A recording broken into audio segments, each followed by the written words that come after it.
popular leader of our times, Prime Minister of Bharat, Shri Narendra Modi. And he's joining us here at the Rising Bharat Summit. Present his thoughts on our principal theme, leading for global good. Prime Minister Narendra Modi. जोरदार स्वागत कीजिए इनका।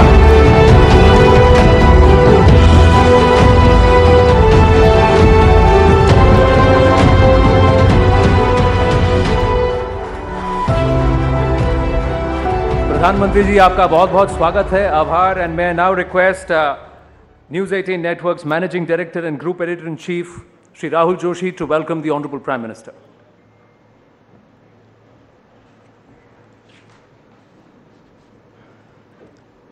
Honorable Prime Minister Shri Narendra Modi ji, ladies and gentlemen. First, I would like to thank the Prime Minister for taking time out from his punishing schedule to be with us. Please give him a round of applause. We are indeed very, very grateful.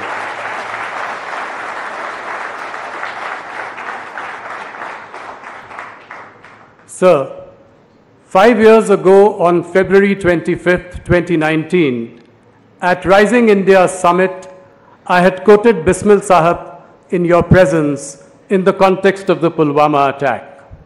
Sarfaroshi ki tamanna ab hamare dil mein hai. Soon after my welcome address, you delivered your powerful keynote without betraying anything going on in your mind. And next morning, February 26th, we all woke up to the big news of India's attack on Balakot in Pakistan. Ladies and gentlemen, in many ways, it was the big turning point under PM Modi's leadership towards the end of his first term. The message was as loud as it was clear. Don't mess with a strong, resurgent, confident, muscular India. And of course, don't mess with Modi.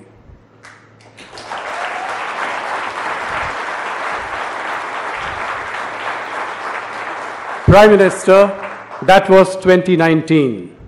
Fast forward 5 years to January 22nd, 2024. I would say the other big turning point came on the day of Pran Pratishtha in Ayodhya, to which I was witness, a day that will go down in history as a major milestone in the life of Bharat. As I drove down the same evening from Ayodhya to Prayagraj to visit my mother, I could see amidst the celebrations and the bursting of crackers, the rise of a new India. As I passed through Gonda, Sultanpur and Pratapgarh in Uttar Pradesh, I could see in people renewed hope, renewed energy, renewed confidence. In many ways, the civilizational and cultural resurgence of India is finally taking wing. A Bharat that is not only soaring, but doing so while remaining firmly rooted in its cultural moorings. अगर इसी बात को मैं आपके शब्दों में कहूं, तो यह प्राण प्रतिष्ठा का समय सिर्फ विजय का नहीं, विनय का था। राम आग नहीं, ऊर्जा है। विवाद नहीं, समाधान है। वर्तमान ही नहीं, अनंत काल है। प्रधानमंत्री जी, 22 जनवरी के दिन आपने हमारी प्रतिष्ठा में प्राण फूंक दिए।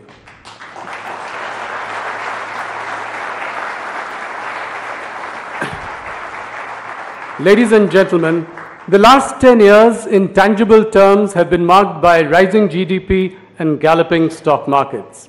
It has also been marked by efficient welfareism through direct benefit transfers while building an unprecedented scale of physical and digital infrastructure.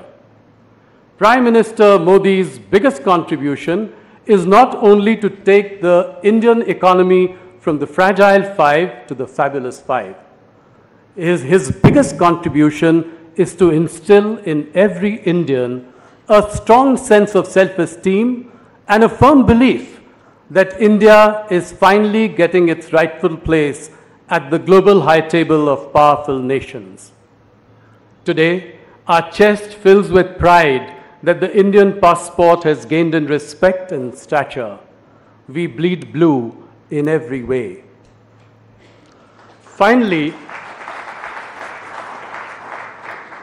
Finally, with your permission, Prime Minister, I would like to crystal gaze into the future. What would it be like, same time, 2029? I believe India will lead for global good, the theme of our Rising Bharat Summit this year. The next 5 years will mark a further acceleration of our journey towards a Viksit Bharat, one that will find its place in the top 3 economies of the world. Once again, it is not so much about adding trillions to the GDP, but the rise of India's stature globally. At the G20, you've shown that you are a bridge builder in a divided world. The New Delhi Declaration is a clear demonstration of your influence and relationship with global leaders. Ram willing, India will soon have a permanent seat at the UN. With the rapid strides the country is taking, we'll see an acceleration in reverse brain drain into the country. Global companies will soon have headquarters in Mumbai and Bangalore, while Indian conglomerates will take a bite of the Big Apple. Modi ji, all this has been possible because you think different, you think big, but you execute bigger. Your approval ratings show you're the most popular leader in the world. To Indians here and around the world, you are also by far the tallest. To end on a high note before your keynote, I would like to quote these powerful lines from Sacha Bharat by Ramdhari Singh Dinkar. वृथा मत लो भारत का नाम, वृथा मत लो भारत का नाम, भारत एक स्वप्न भू को ऊपर ले जाने वाला, भारत एक विचार स्वर्ग को भू पर लाने वाला, भारत एक भाव जिसको पाकर मनुष्य जगता है, भारत एक जलज जिसका जल का न दाग लगता है. Ladies and gentlemen, please put your hands together for the man of the moment, Prime Minister Narendra Modi.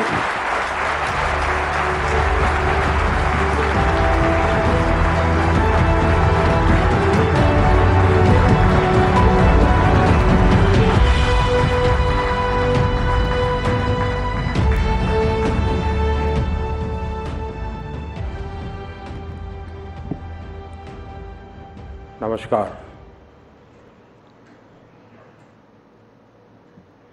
अभी वैसे राहुल ने बड़ा वर्णन किया 5 साल पहले मैं जब आया था, और शायद उस समिट की तारीख या घटना आपके ग्रुप को तो याद रहना बहुत स्वाभाविक है, लेकिन शायद पत्रकार मन ये भी सोच सकता था, और शायद सोचा होगा लेकिन बोलते नहीं होंगे, कि क्या कारण होगा कि एक इंसान अपने कमिटमेंट के कारण इस समिट में इतने ही शांत मन से आया था और उसी समय वो किसी प्रक्रिया को दौड़ा रहा था, और जो दूसरे दिन सुबह दुनिया के लिए बहुत बड़ी खबर बन गई थी. और मैं मानता हूं जरूर आप लोग इसका एनालिसिस करेंगे, और शायद वो 28 फरवरी थी 2019, और माहौल तो ऐसा ही था, और मैं भी बहुत शांति से आप सबसे नमस्ते नमस्ते करके निकला था, और भारत ने बालाकोट में एयर स्ट्राइक की थी रात को.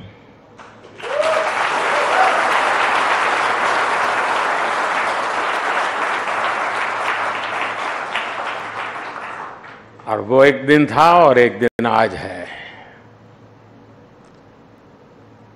और आपने देखा होगा कि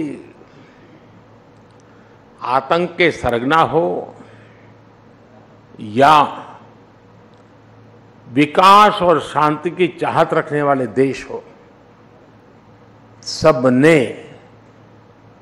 राइजिंग भारत अनुभव किया है.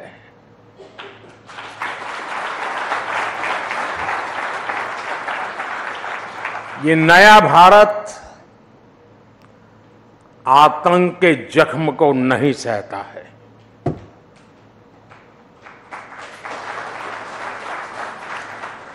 बल्कि आतंक के जख्म देने वालों को पूरी ताकत से सबक भी सिखाता है।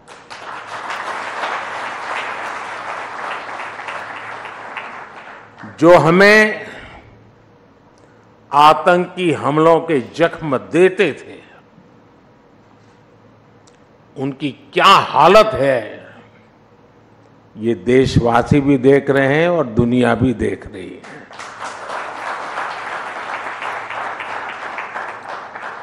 एक सुरक्षित राष्ट्र ही एक विकसित राष्ट्र का आधार होता है और आज यही भारत की पहचान है और यही राइजिंग भारत है। साथियों, चुनाव का मौसम है।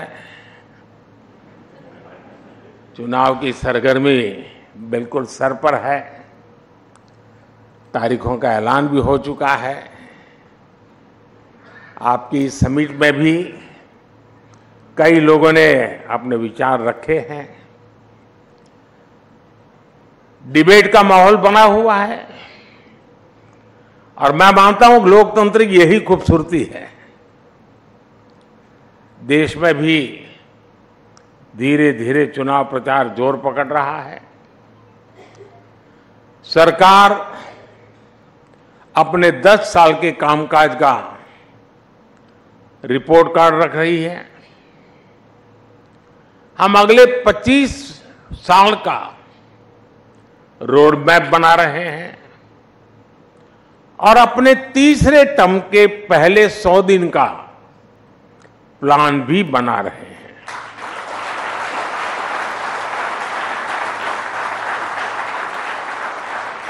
दूसरी तरफ हमारे जो विरोधी हैं वो भी नए कीर्तिमान बना रहे हैं। आज ही उन्होंने मोदी को 104वीं गाली दी है। औरंगजेब कहकर नवाजा गया है। मोदी की खोपड़ी उड़ाने का ऐलान किया गया है। इन सब पॉजिटिव नेगेटिव बातों के बीच दुनिया का सबसे बड़ा इलेक्शन जारी है। 2600 से ज्यादा पॉलिटिकल पार्टियां, करीब 97 करोड़ मतदाता, 97 करोड़ वोटर्स, करीब 2 करोड़ फर्स्ट टाइम वोटर्स लोकतंत्र के इस पर्व में हिस्सा लेने जा रहे हैं। मदर ऑफ डेमोक्रेसी के तौर पर ये हर भारतीय के लिए, यहां इस हॉल में बैठे प्रत्येक व्यक्ति के लिए और आपके टीवी के दर्शकों के लिए भी उतनी ही गर्व की बात है। साथियों, आज पूरी दुनिया 21वीं सदी को भारत की सदी कहती है। बड़ी बड़ी रेटिंग एजेंसीज, बड़े बड़े अर्थशास्त्री, बड़े बड़े जानकार राइजिंग भारत को लेकर बहुत आश्वस्त है और इन लोगों के मन में कोई इफ नहीं है, बट नहीं है, नो इफ नो बट्स। आखिर ऐसा क्यों है? कोई सवालिया निशान नहीं, ऐसा क्यों है? ऐसा इसलिए है क्योंकि पूरी दुनिया आज ये देख रही है कि पिछले 10 साल में भारत ने कितने बड़े परिवर्तन किए हैं। आजादी के बाद से जो सिस्टम बना, जो वर्क कल्चर बना, उस सिस्टम में ये ट्रांसफॉर्मेशन लाना इतना आसान नहीं था, लेकिन ये हुआ है और ये हम भारतीयों ने ही करके दिखाया है। आज भारत का कॉन्फिडेंस लेवल हर भारतीय की बातों में झलकता है। आज हम विकसित भारत की बात कर रहे हैं। आज हम आत्मनिर्भर भारत की बात कर रहे हैं। और लोग चाहे विपक्ष में हो, देश के भीतर हो या देश के बाहर हो, सब भारत की उपलब्धियां देख रहे हैं। सिर्फ 10 साल में 25 करोड़ लोगों का गरीबी से बाहर निकलना, क्या ये ऐसे ही हो गया होगा क्या? सिर्फ 10 साल में भारत का 11वें नंबर से 5वें नंबर की इकोनॉमी बन जाना, क्या ऐसे ही हुआ होगा क्या? सिर्फ 10 साल में भारत का फॉरेक्स रिजर्व बढ़कर के $700 बिलियन के पार पहुंच जाना, ये क्या ऐसे ही हुआ होगा क्या? सिर्फ 10 साल में भारत का एक्सपोर्ट $700 बिलियन पार कर जाना, क्या ऐसे ही हुआ होगा? और ये तो अभी कुछ भी नहीं है, अभी तो और भी आगे जाना है।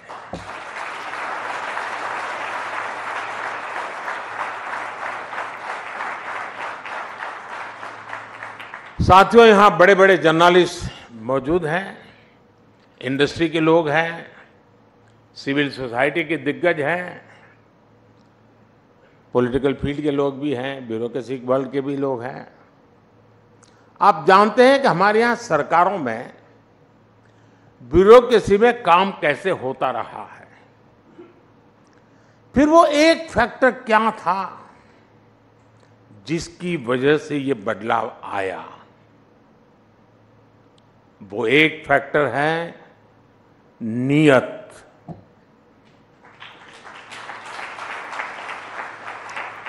नीयत सही तो काम सही। और नीयत कौन सी? नेशन फर्स्ट की नीयत। मेरे देश में कोई कमी नहीं है कि उसकी पहचान गरीब देश के रूप में हो।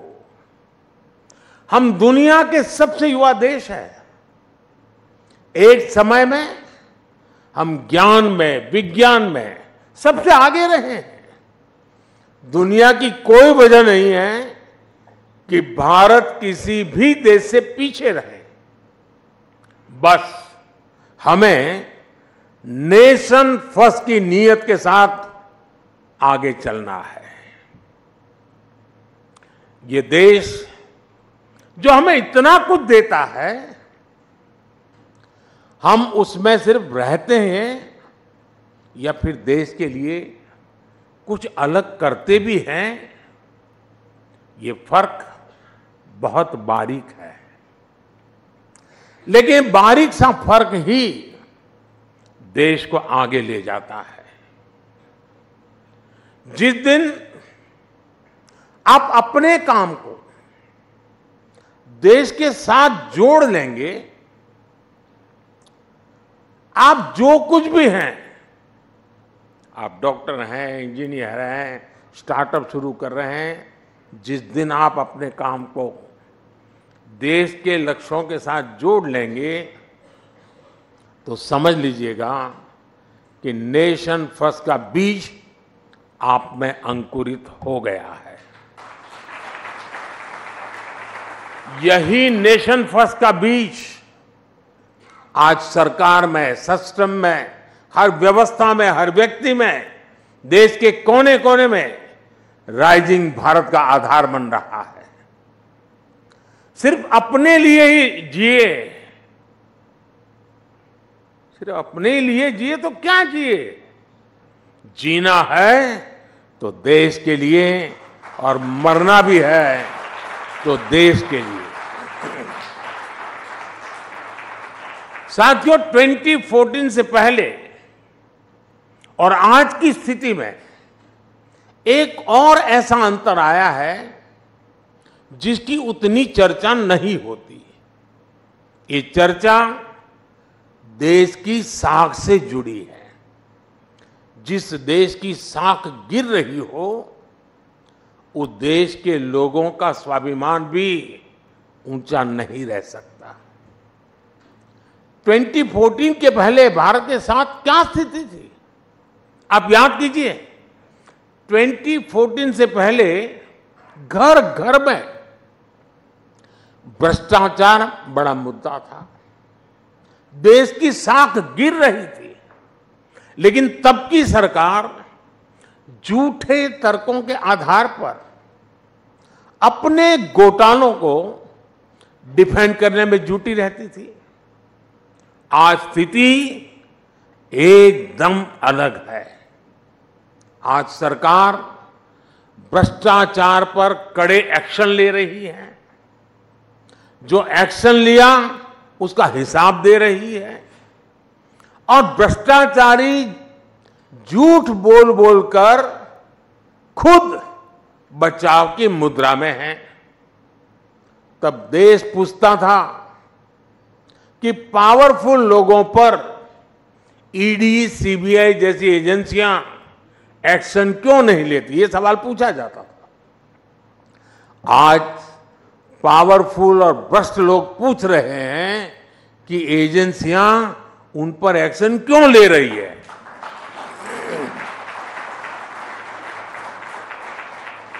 ये अंतर 10 सालों में आया है। बात वही है, नीयत सही तो काम सही। करप्शन पर कार्रवाई, ये मेरा कमिटमेंट है। साथियों, हमारे देश में भ्रष्टाचार इसलिए भी अधिक था क्योंकि सरकारी दफ्तर, सर्विस सेंटर बनने के बजाय पावर सेंटर बन गए थे। हर काम के लिए देशवासियों को सरकारी दफ्तरों के चक्कर लगाने पड़ते थे। हमने सरकारी दफ्तरों को सत्ता के बजाय सेवा का केंद्र बनाया। सरकारी सेवाएं ज्यादा से ज्यादा फेसलेस हो, बिल से लेकर टैक्स जमा करने तक की अधिकतर सेवाएं ऑनलाइन हो। हमने इसका प्रयास किया। आज सरकार की ज्यादातर खरीद जेम पोर्टल के माध्यम से होती है। आज सरकार के टेंडर ऑनलाइन होते हैं। आप याद करिए, 2G जैसी सामान्य सुविधा के लिए पहले की सरकार में कितना बड़ा भ्रष्टाचार हुआ। अगर उस दौर में 5G आता तो पता नहीं ये क्या क्या करते। साथियों, पहले के समय में भ्रष्टाचारी बहुत दिमागी तिकड़म लगाते थे। हमारी सरकार ऐसे भ्रष्टाचारियों का इलाज टेक्नोलॉजी से भी कर रही है।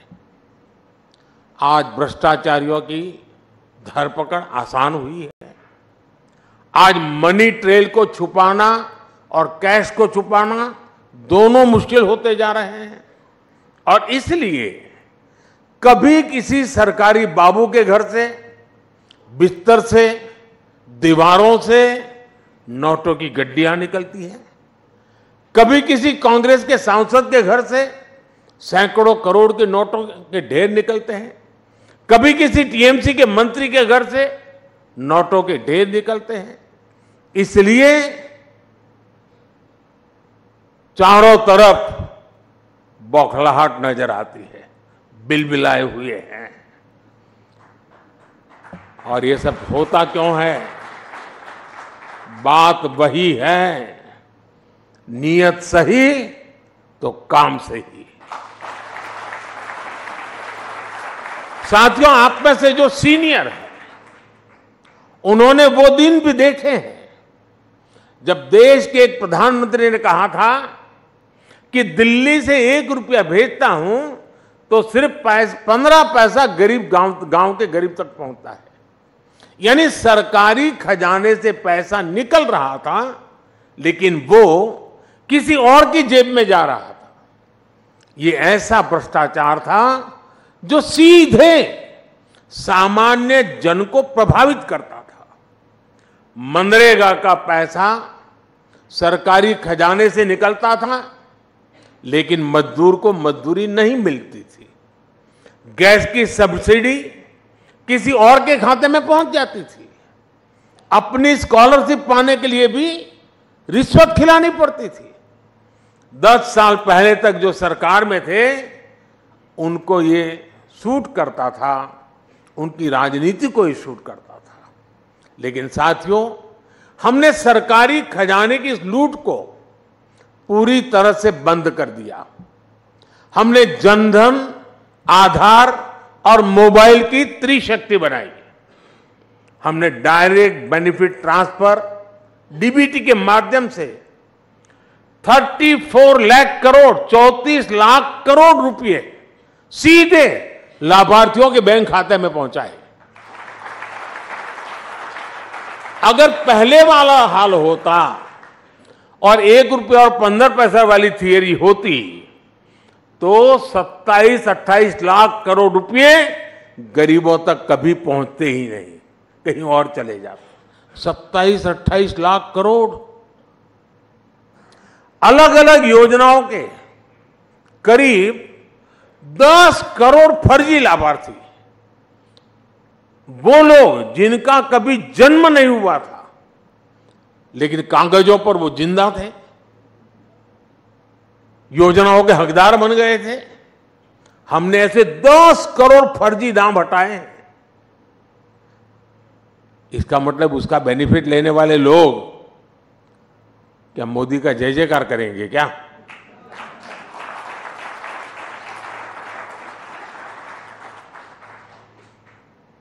आप हैरान हो जाएंगे, 4 करोड़ फर्जी राशन कार्ड, उसको हमने हटाया। आप कल्पना कीजिए ये कितना बड़ा घोटाला था, गरीबों का कितना बड़ा हक मारा जा रहा था।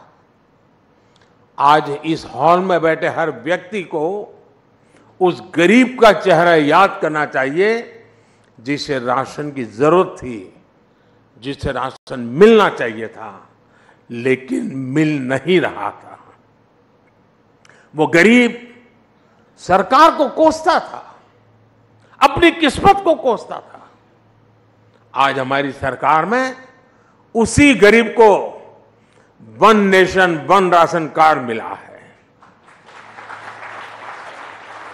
आज हमारी सरकार उसी गरीब को उसके खाते का पूरा राशन मुफ्त दे रहा है। आज वो गरीब जब मुझे आशीर्वाद देता है तो विपक्ष के मन में गालियां फूटती हैं।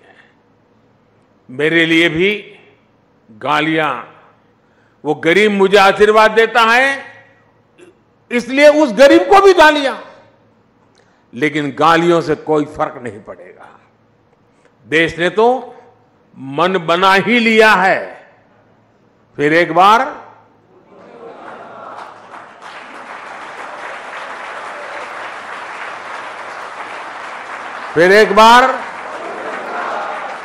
साथियों, हमारी सरकार ने पहले दिन से ही अपनी गवर्नेंस को गरीब की गरिमा, गरीब के कल्याण और गरीब के सशक्तिकरण पर केंद्रित रखा है।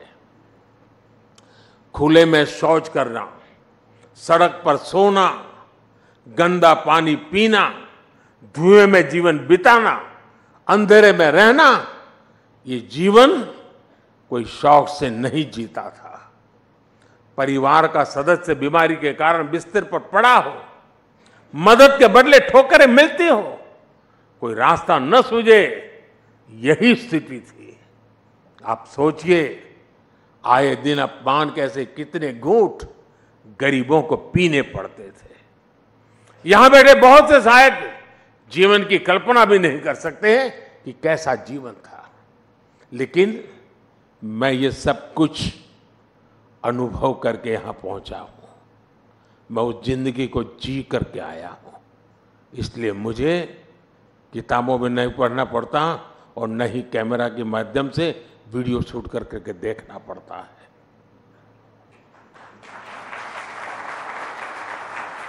और इसलिए हमारी सरकार की जितनी भी फ्लैगशिप योजना है उनमें आपको गरीब के, सामान्य जन के इस दुख दर्द का भी इलाज मिलेगा। जिसको किसी ने नहीं पूछा उसको मोदी ने पूजा है। साथियों, आप में से बहुत लोगों को पता नहीं होगा कि एक बैंक खाता खोलने के लिए भी गरीब से गारंटी मांगी जाती थी। लोन की बात तो छोड़ दीजिए, देश के एक बड़ी आबादी जो भूमिहीन थी उसे भी ऐसे ही छोड़ दिया गया था। 80% से अधिक किसान जिनके पास 2 एकड़ भी जमीन नहीं थी उन्हें भी अपने नसीब पर छोड़ दिया गया था। करोड़ों नौजवानों के लिए बैंक के दरवाजे बंद थे क्योंकि उनके पास भी गारंटी नहीं थी। जिनके पास किसी को देने के लिए कोई गारंटी नहीं, उनकी गारंटी मोदी ने ले ली। इसी भावना ने मुद्रा योजना को जन्म दिया। इसके तहत लगभग 30 लाख करोड़ रुपए, 30 लाख करोड़ रुपए हमने बिना गारंटी गरीब युवाओं को दिए हैं। इसी भावना ने सेल्फ हेल्प ग्रुप के अभियान को गति दी, जिससे आज 10 करोड़ बहनें जुड़ी हैं। इसी भावना ने रेहड़ी ठेले फुटपाथ पर काम करने वालों के लिए पीएम स्वनिधि योजना को जन्म लिया। इसी भावना ने हाथ के कौशल से आजीविका कमाने वालों के लिए पीएम विश्वकर्मा योजना को जन्म दिया। इसी भावना से छोटे किसानों के लिए पीएम किसान सम्मान निधि को जन्म दिया। इसके तहत उन्हें करीब 3 लाख करोड़ रुपए मिले हैं। कल्पना कीजिए, अगर नीयत न होती, मोदी की गारंटी न होती तो क्या होता। आज जो ये मोदी की गारंटी का इतना सकारात्मक प्रभाव है वो किसी विज्ञापन की मोहताज नहीं है। मोदी उस गरीब की गारंटी बना है जिनकी कोई गारंटी नहीं लेता था। इसलिए देश का हर गरीब आज मोदी की गारंटी पर विश्वास करता है। और मैं फिर कहूंगा, ये तो कुछ भी नहीं है, अभी तो और भी आगे जाना है।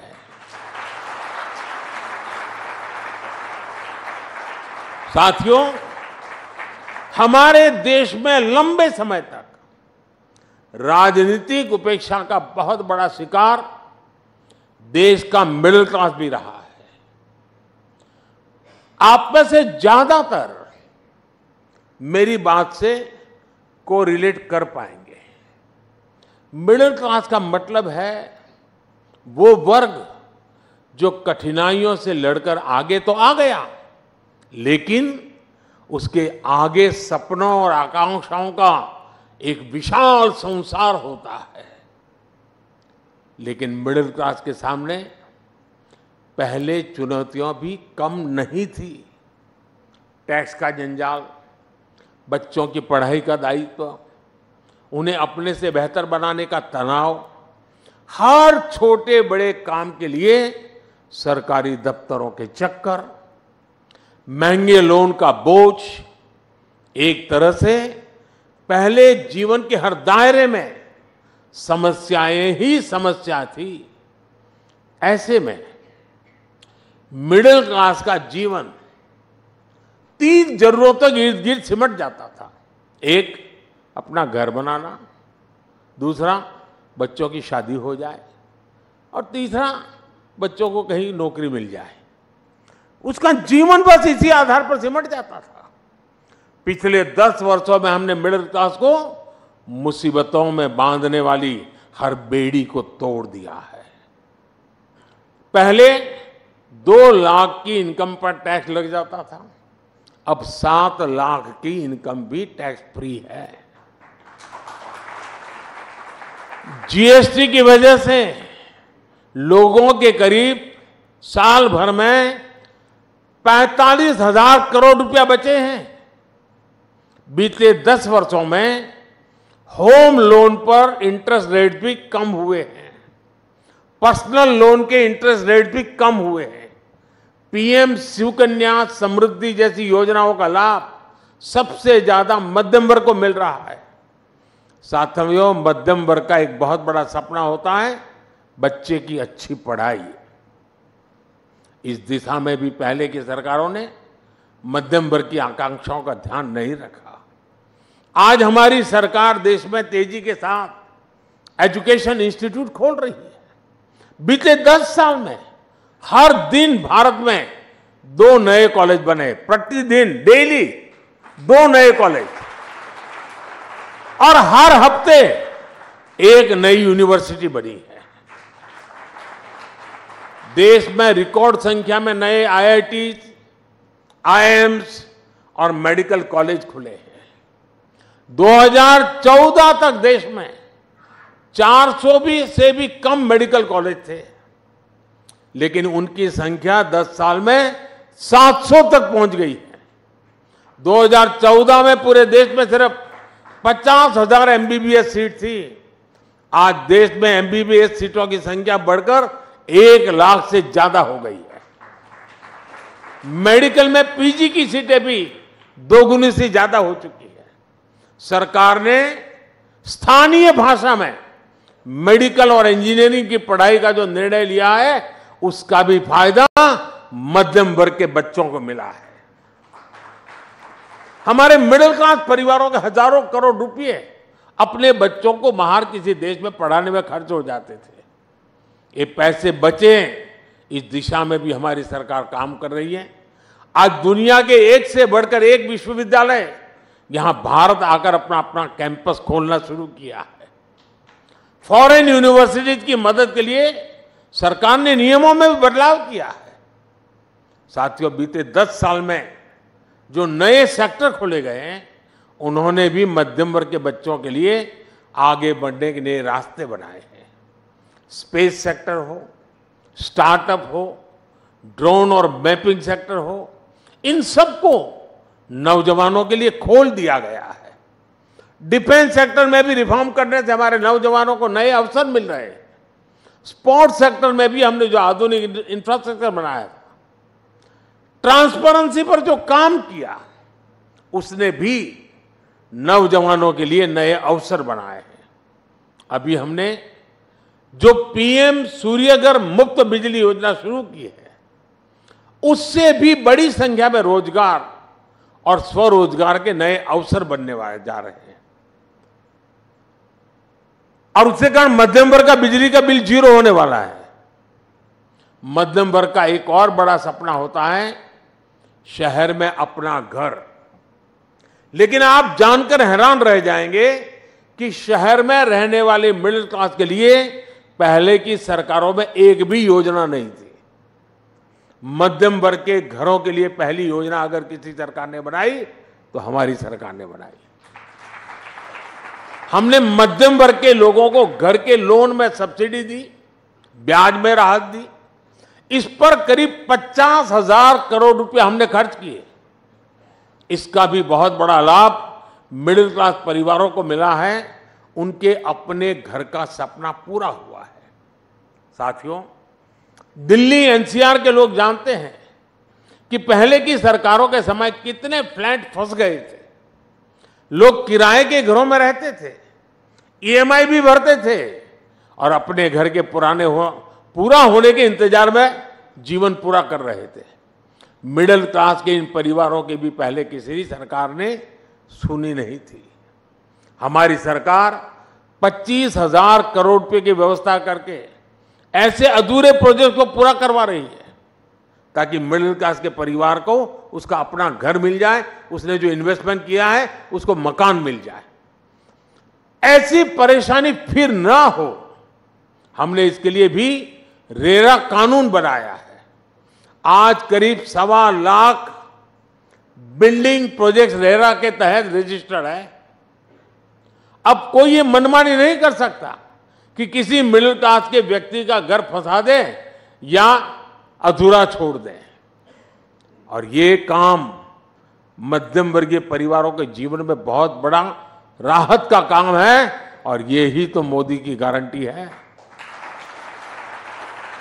साथियों, मोदी सिर्फ शहर में ही नहीं, गांव में रहने वाले लोगों की संपत्तियों की भी चिंता कर रहा है। गांव में प्रॉपर्टी के कागज ना होने की वजह से लोगों की जिंदगी कचहरी के चक्कर काटने में ही गुजर जाती है।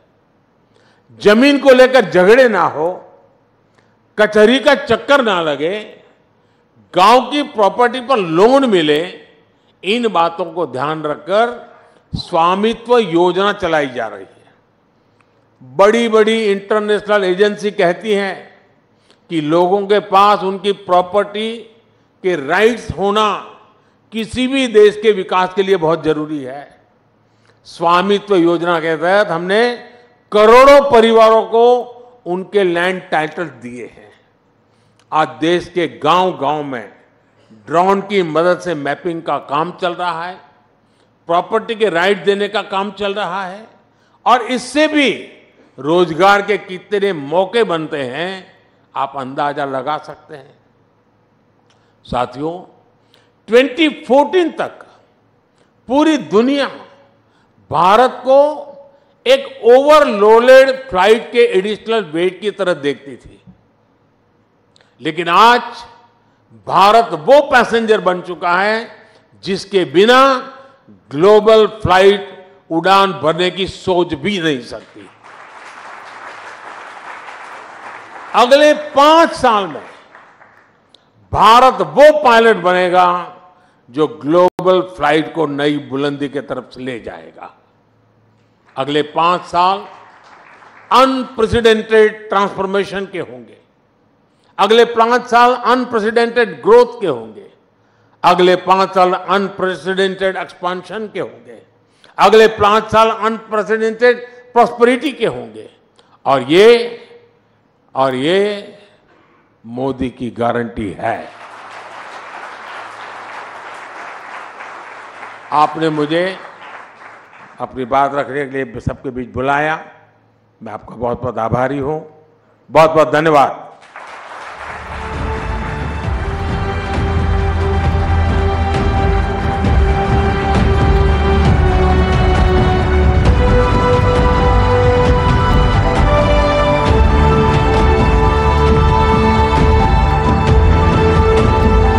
बहुत बहुत धन्यवाद प्रधानमंत्री जी। Can we have one more big round of applause for a fantastic address and a big note of thank you to Shri Narendra Modi, the Honorable Prime Minister of Bharat. May I request the audience to please wait here in the Darbar Hall as the Prime Minister makes his exit.